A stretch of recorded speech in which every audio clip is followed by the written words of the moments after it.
Welcome to Shadowed Tales Archive. Tonight's story is titled, The Conductor's Journal. Let the shadows speak. Part 1. The Return Home. The first thing I noticed when I stepped into the house was the quiet. Not the kind of peaceful silence you get after a long day, but the kind that presses against your skin like cold air. Thick, old silence. The kind that remembers things you've tried to forget. The floor creaked under my boots the way it used to when I snuck out past curfew. The air smelled of damp wood, mold, and something else, old smoke maybe, or dust stirred by a memory. This was the house I grew up in. A house at the edge of the woods, near the train tracks no one used anymore. I hadn't been back in nearly 20 years. Not since the summer Noah disappeared. I had told myself it was just for paperwork. Sign a few forms, check the property, sell the land. My therapist had encouraged it, said closure could help me move forward. But the moment I pulled onto the overgrown gravel driveway and saw the boarded up windows and the twisted mailbox still hanging from its post, I knew this wasn't going to be that simple. I made my way upstairs slowly, the banister wobbling beneath my palm. Everything was smaller than I remembered, except the fear. My old bedroom was untouched, down to the glow-in-the-dark stars on the ceiling and the cracked mirror above the dresser. But I didn't stop there. I walked straight to the attic cord, pulled it down, and waited for the ladder to unfold like a spine creaking awake after a long sleep. I didn't know what I expected to find. Maybe that journal. Maybe answers. Maybe him. When I was 11, my cousin Noah and I spent nearly every summer day exploring the woods behind our house. There was a tree house, barely standing, nailed together by our grandfather back in the 70s. It was our kingdom, our secret, and it was the last place I ever saw him. After Noah vanished, the police searched the forest for weeks. They found nothing. No body, no trail, just his flashlight, cracked and half buried in the dirt beneath the old tracks. People said he got lost. Animals, maybe, a fall. Some even said he ran away. But I knew better, because that night I saw something, or someone. I shook the thought and pulled myself into the attic. The heat hit me first, dry and stagnant. The space smelled like insulation and mice. I ducked under a wooden beam and knelt near the far corner. There, beneath a floorboard I had pried loose all those years ago, was the journal. It was wrapped in flannel. My Uncle James's journal, or what was left of it. He had lived in this house before my parents, before the rumors, before the fires. And on the first page, in smudged ink, he had written, "Do not read this aloud. Do not read this at night. Do not take this into the woods. If he hears his name, he will come." Part 2. His name was crossed out. The journal smelled like old smoke and wet leaves. Its cover was cracked leather, the kind you'd expect on an ancient Bible or something used in rituals. My Uncle James had always been an odd figure. Never married, never stayed in one place too long. He disappeared before I was born. All I knew of him came from family whispers and that attic no one liked to talk about. I sat back on my heels and opened to the first real entry. It was dated August 13th, 1979. The dreams are back. Same tracks. Same whistle in the dark. Same figure walking toward me, carrying something heavy. I think it's a lantern. I pray it's not a head. Mother says I talk in my sleep. She doesn't know I remember every word. I kept reading, flipping through yellowed pages, my fingers growing stiff from the dust and weight of it. The entries got darker, more erratic. Some were scratched out violently. Others ended mid-sentence like he had been interrupted. One page caught my attention, not because of what it said, but because of what it didn't. At the top was a name, or what used to be a name. It had been written in red ink and then crossed out so thoroughly it tore the paper. Underneath, in smaller print, my uncle had written, "To name him is to call him." And then, in black ink, sloppier, like it had been scribbled with a shaking hand. The conductor lives in silence, but he listens for the ones who remember. A chill snaked down my spine.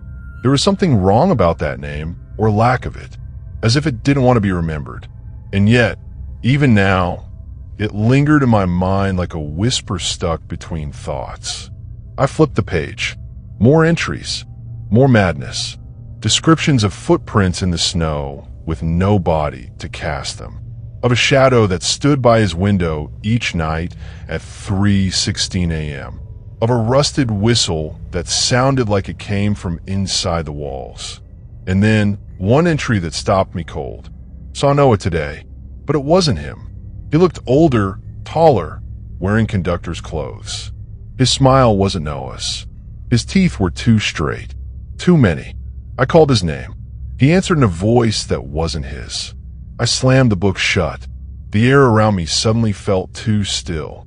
Noah had vanished in 2003. This entry was from 1979. Was it just coincidence? Or was this thing, this conductor, somehow looping back, stealing faces, memories? I didn't want to believe it, but I couldn't ignore the pounding in my chest or the sensation that someone was watching me from behind the attic door. I stood, my knees popping, and turned toward the exit, but the ladder was no longer down. I hadn't heard it retract. I hadn't touched the cord. For a second, I thought maybe the attic door had slipped shut on its own. Maybe gravity, maybe faulty springs. Then I heard it. 3 knocks. Slow, deliberate, from the other side of the attic. Not the trapdoor, the far wall, the one that faced the woods. I backed toward the center of the attic, my hands gripping the journal like a shield. The knocking stopped. Then something dragged along the outer shingles, a slow scrape like nails or metal hooks. Then silence. And then the whistle. It was distant, barely audible, but unmistakable. Not a bird, not wind. It was a train whistle. Long, hollow, morning, except there hadn't been an active rail line here in over 30 years. I pulled the attic cord and stumbled down, slamming the hatch behind me. My breathing was ragged. My shirt clung to me with sweat. I didn't sleep that night, not just because of what I read, not just because of the sound, but because at 3:16 a.m., I heard a soft tapping at my bedroom window. Even though I lived alone, even though my bedroom was on the 2nd floor. Part 3. The Burned Ledger. I left the house the next morning with the journal in my backpack and no intention of ever coming back. I should have thrown it in the fireplace. I should have left it in the attic, locked the door, and buried the key. But something about it kept pulling at me. Not just the entries, but the gaps, the missing pages, the smudged names. It felt like the journal wasn't finished with me, like it had waited for me. The town hadn't changed much. Still the same cracked sidewalks, still the same bar with the flickering neon light, and still the same empty station where the tracks used to run. But there was one thing I hadn't expected. An old bookstore on Maple Street. Silver Needle Books. It hadn't been there when I was a kid. Or if it had, I'd never noticed it. What caught my eye was the window display. An antique conductor's lantern, rusted cracked glass, and still faintly glowing in the shade. I don't know why I went inside. Curiosity. Fear. Maybe I was hoping someone would tell me this was all in my head. Instead, I found the one person in town who remembered the name James Hartford, my uncle. The woman behind the counter looked like someone straight out of a different century. Tight bun, gold-rimmed glasses, and a cardigan with sewn-in moth holes. When I mentioned his name, her face changed, tightened. "You're his nephew?" she asked. I nodded. She paused, then walked over to a locked cabinet and pulled out a fire-scorched notebook. "This belonged to him," she said. "He used to rent the upstairs apartment. Paid in cash. Never stayed long. Said he was hiding from a voice that followed tracks through his dreams." She handed me the book. Most of the pages were blackened, but a few entries survived. One of them was dated October 21st, 1981, the day James vanished. He's not a ghost. He's not even a man. He rides the rails between memory and guilt. He was the last face that hurt you the most. I saw him again last night, wearing mine, my face, my eyes, my voice. He stood at the foot of my bed and whispered, "You forgot to punch your ticket. He'll come for the boy next." I see it. I see his name in the smoke. The boy. Me? I looked up at the woman, and her expression was soft now. Not pity. Warning. "I saw the conductor once," she said. "When I was 7. He was outside my window. My father screamed at him to leave." "What happened?" "He got on a train that wasn't there and never came back. That night, I didn't go home. I checked into the only motel in town. The Pines Inn, a rotting husk of a building with a vacancy sign permanently lit. Room 6 smelled like mildew and regret. I barricaded the door with a chair, left the TV on static, and read both journals side by side. The same symbols, the same recurring times, 3:16 a.m., 7 knocks, burnt matches, missing faces. It wasn't a haunting. It was a ritual, a pattern, a return. At some point, I must have fallen asleep, because I woke up gasping like I'd been underwater. The room was pitch black. The TV had gone dead. My phone screen was cracked, and on a mirror above the dresser, someone had written in steam, "All aboard." The clock read 3:16, and from outside, down the highway, somewhere far but fast approaching, I heard the whistle. Part 4. The Survivor's Warning. The motel manager found me on the floor just after dawn, curled up in a cold sweat, mumbling words I didn't remember saying. He asked if I needed a doctor. I told him I needed a priest. He didn't laugh. I left town before noon. The journal stayed zipped inside my backpack like it might bite me if I touched it again. I drove with no destination, just away. Miles of pine trees blurred past as static crackled on the radio, never quite landing on station. But somewhere near Cold Rock Junction, a thought pulled at me. There was one person left. Someone my dad had once mentioned in passing, after too many drinks and a bad storm knocked out the power. A kid James knew, survived something out there, lost his brother to the rails, went off the grid after 81. His name was Harlan Vetch. I found him listed under a church-run psychiatric home just outside Tannersville. The place was more hospice than hospital now. Only 3 patients, all older than the building itself. Harlan Vetch was 68, gaunt, still sharp in the eyes, and he knew who I was before I even introduced myself. "You saw the tracks in your dreams, didn't you?" he rasped, sitting up in his cot. I hesitated, then nodded. He exhaled like he'd been holding that breath for 40 years. "He doesn't come for the weak," Harlan said. "He comes for the ones who remember wrong, who twist the past to make it easier. He feeds on misremembered guilt." I sat down in the corner of his room, where an old toy train circled a bent track over and over. I told him everything. The attic, the journal, the figure in the window, the scratches on the walls, the name no one said. When I finally paused, he didn't look surprised. "He used to be a man," Harlan said, "just like us. But he died full of hate on the tracks during a winter no one talks about. No grave, no ceremony, just flame and steel and silence. And when the town buried his memory, it twisted him into something else." I opened the journal and showed him the burn name. He stared at it for a long time. "You know what this is?" he whispered. "It's not censorship, it's containment. The conductor isn't summoned like a ghost. He's remembered like a song. If the rhythm repeats, 3 knocks the time, the whistle, he knows he's been brought back. And then what? Then he finds you, and he makes you remember what you buried." Harlan leaned forward, his eyes wide. "Do you know where your cousin really went?" My mouth went dry. "No." Harlan nodded slowly. "I met him. Once. Back in 97. He came here looking for answers. Same pale look in his eyes. Same journal in his hand. Said he saw something inside the tree house you both used to hide in. said it wore his face, and called him by a name no one should know. He paused, lips trembling. 2 days later, he vanished, just like the others. I felt something cold press against my back. Not air, not fear, a memory, except it didn't feel like mine. A flash, Noah, crying at the foot of the treehouse. Someone else climbing down the ladder behind him. Someone who shouldn't have had his voice, his height, a realization that burrowed deep. I may not have seen him vanish, but maybe I helped him disappear. Harlan saw the look on my face. You remember it now, don't you? He whispered. You left him there. You closed the trapdoor. No, I said out loud, but the memory felt too solid, too heavy, like steel on bone. He wants you to remember it that way, Harlan said. That's how he gets inside. That's how he rewrites the ending.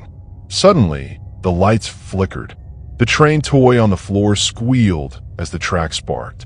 From the hallway came a sound that made every hair on my body stand up. Tap, tap, tap. 3 knocks. Deliberate. Not at the door. At the window. We were on the 2nd floor. Harlan didn't move. His eyes were already looking past me. He found you, he said softly. And now, he's going to offer you a ride. I stood slowly, spine stiff, and turned toward the window. A silhouette stood beyond the curtain. Still, hat brim low, shoulders too wide, a grin pressed into the glass like a scar. He raised one hand and tapped again. Once, twice, 3 times. Then he mouthed it. All aboard. Part 5. The Wrong Memory. I didn't run. Maybe I should have. But as the conductor's grin vanished from the glass and the room grew still again, I realized something had changed inside me. I wasn't just afraid anymore. I was curious. And that was exactly what he wanted. Harlan was quiet for a long time after the tapping stopped. When he finally spoke, it was with a voice that sounded like it had aged 10 years in 10 minutes. He doesn't kill like we understand it, he said. He rewrites, rearranges. He takes the truth and makes it feel like guilt, then makes that guilt your only memory. Why me? I asked. Why now? You were close to a memory he couldn't fully corrupt, Harlan said, staring at the scorched journal in my hand. And now he's trying to finish the story with you in it. I left the hospice that night under clouded skies and a rising fog that smelled faintly of coal. I didn't go home. I didn't go to a hotel. I drove to the woods behind my childhood house, to the treehouse, to the place where everything began. The gravel road was overgrown and half swallowed by brush. My car couldn't make it all the way, so I parked and walked the rest, boots crunching over dead pine needles, the air damp with the hush of memory. I passed the rusted mailbox, the fallen fence, the crooked sign my dad carved decades ago, warning hunters to stay out. And then I saw it, or what was left of it. The treehouse was still standing. Barely. Half the floor had collapsed. The ladder was missing 3 rungs. But the trapdoor was still intact, swaying gently in the breeze like it was breathing. The last time I was here, I was 12. The last time I was here, no one ever came down. I climbed slowly, every creak of wood beneath me an accusation. When I pulled myself into the ruined platform, I expected to feel fear. What I felt was déjà vu. Everything was exactly where I remembered it, right down to the rusted toy train in the corner and the initials carved into the wall. And plus R, Noah and me. I ran my fingers across the carving. That's when the memory hit me. Not a flash, a full scene. I saw myself, younger, sweaty, shaking, holding the journal in my hands. Noah behind me, crying, begging me not to read something aloud, begging me not to say the name. But I did. I said it once, then twice, then a third time, not understanding the weight of it. And something answered from the trees. I turned around. The trapdoor was gone. So was the sky. The room was dark now, except for the soft glow of a lantern in the far corner. And standing beside it was Noah, But not my Noah. He looked wrong. Stretched. Taller than he should have been. His limbs hung like ropes. His smile was the same, but his eyes, those black, flat eyes, were something else entirely. "You left me," he said. "No," I whispered. "You said the name. You let him in. And when he came for me, you ran." That's not what happened. But my voice shook, because part of me remembered exactly that. He stepped closer. "The thing is," he said, "the conductor doesn't erase the truth. He offers another one. One that fits your shame better. One you'll choose to believe." He handed me something. My old flashlight, still cracked from that summer, still faintly buzzing with a flickering blue light. I dropped it. From the floorboards beneath us came the sound of something crawling, metal grinding, wood splintering, and then the whistle, long low, morning. It came not from outside but from below, as if the treehouse was now built atop tracks that didn't exist in this world. I stumbled back, heart pounding. "Noah, if that's really you, what do I do? How do I stop this?" He just smiled. "You don't stop the conductor," he whispered. "You just stop listening." Then he faded, like smoke being sucked into a vacuum. And I was alone. Except I wasn't, because from beneath the trapdoor, something was rising. Gloved hands, a conductor's cap, breath that stank of soot and old blood, and those impossible eyes, not empty, but full of everyone I'd ever failed. The conductor spoke in a voice made of every voice I trusted. "Ticket, please." Part 6. Punch the ticket. I couldn't move. The conductor stood fully formed now, rising through the floor like smoke shaped into a man. His uniform was torn but immaculate, buttons gleaming like wet eyes. His hat sat crooked, but his stare was straight, locked onto me.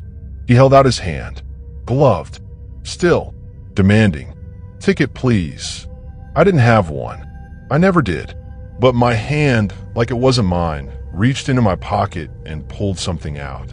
A slip of paper, yellowed, frayed at the edges, written in handwriting I didn't recognize. It read, "One way, issued, the day you forgot." I didn't understand what it meant until he smiled. His teeth weren't human, not sharp, not rotted, too many, layered, lined, curving inward like a spiral. He took the ticket and pressed it to his chest. It burned into him, searing through fabric and flesh. He didn't flinch. "You remembered it wrong," he said.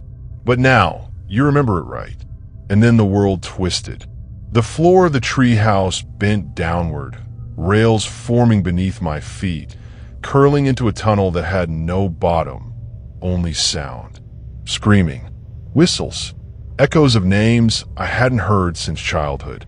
I fell to my knees, clutching the journal like a life raft. The conductor stepped forward. "Let me show you the ride," he whispered. He extended his hand again, but not for a ticket this time. For me. And suddenly I saw it. Flashes of Noah being dragged. Of my mother standing in the woods, watching silently. Of my uncle riding in the dark as something watched him from the corner. Of myself closing the treehouse door. Not to trap anyone, but to lock something in. It wasn't guilt that brought the conductor. It was memory rewritten as survival. A lie I told myself to cope. "You didn't leave him," the conductor said. "You trapped me. You were the first to fight back." He sounded proud, and then, for a brief moment, his eyes softened. "You're not here because you forgot," he whispered. "You're here because you remembered too much." He turned away, and the tunnel opened wide behind him.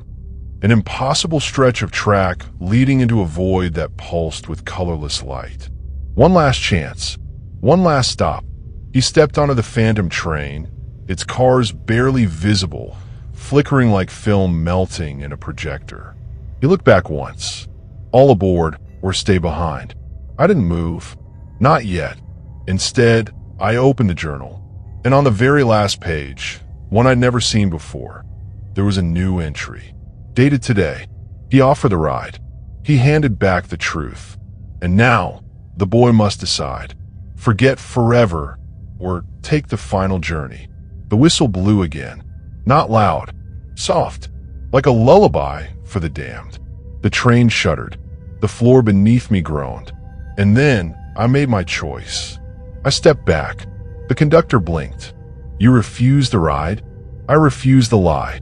The world around me buckled, shrieked, tore like wet fabric, then collapsed. And I woke up in the woods. Alone. The treehouse gone. The journal burned to ash beside me. But the tracks were still there, faintly etched into the earth like scars that never quite healed. And from somewhere far, far away, a whistle echoed. Once. Just once. Part 7. After the tracks. 3 weeks passed. Or maybe just 3 days. Time didn't feel right anymore. Not since I walked away from the treehouse that wasn't there. People asked me why I came back to the city. Why I looked so hollow. Why I flinched at crossing streetcar tracks or hearing whistles in the distance. I tell them I was just tired. But the truth is, I don't remember leaving the woods. I woke up in my apartment with dirt under my nails and a fresh scar across my ribs. I don't remember how I got home. The last thing I remember clearly was the conductor's voice fading behind me. Since then, little things have started to shift. It began with the mirrors. My reflection stopped matching my movements just for a second at a time. A blink, a tilt of the head I didn't make. Then came the dreams. Not nightmares. Reruns of events I lived, only wrong.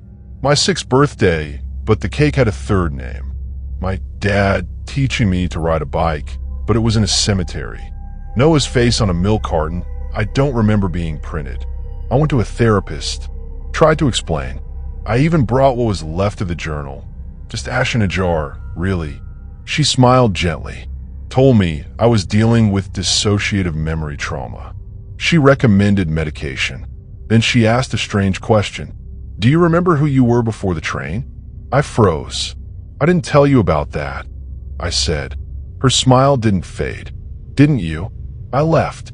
I didn't go back. Because when I checked her credentials later, I found no listing. No license.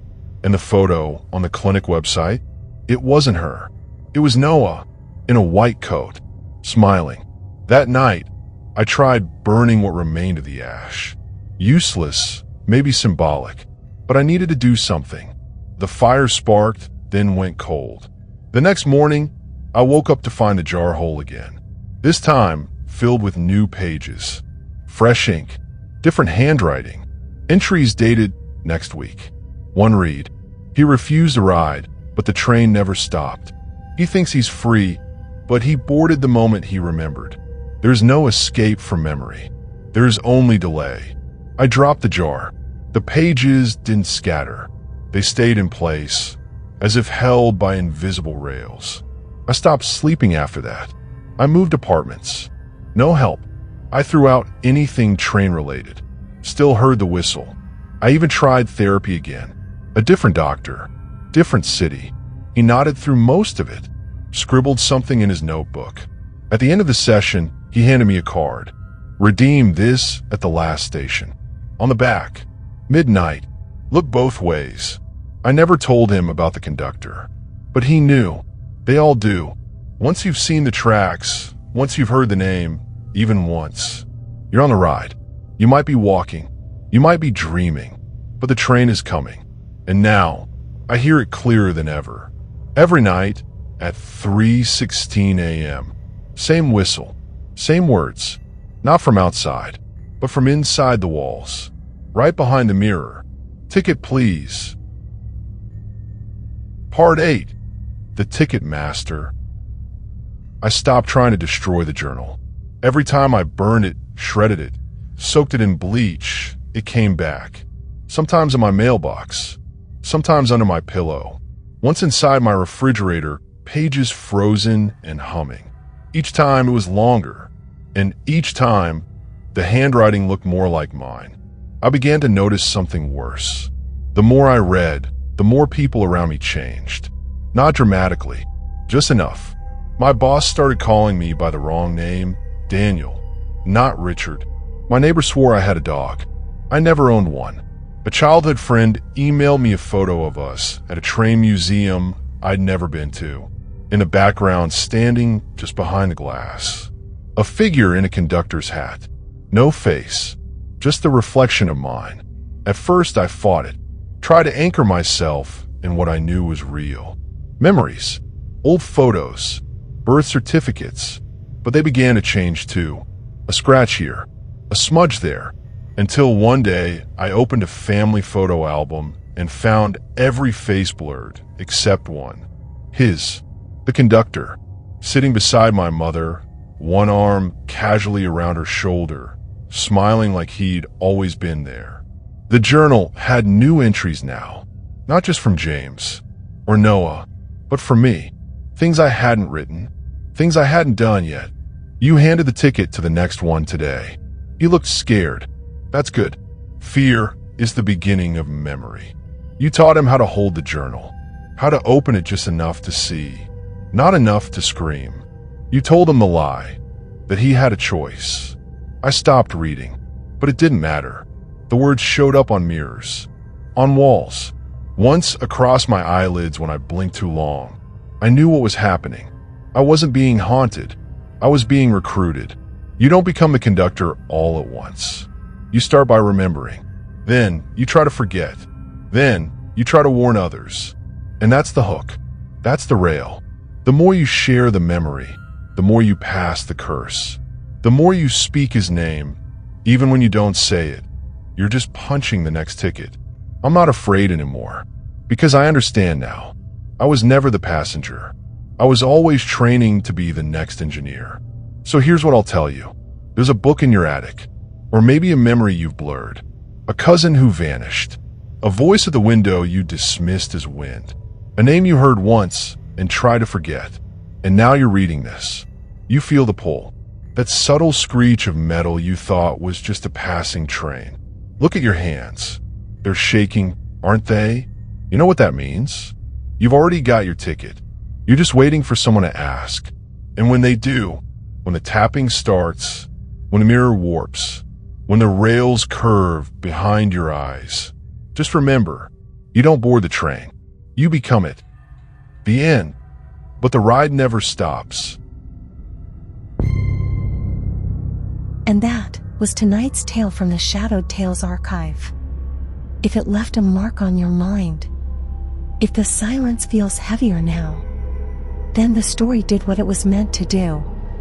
Don't forget to like, subscribe, and share the darkness. New stories are always on their way. Until then, keep the lights low and the doors locked.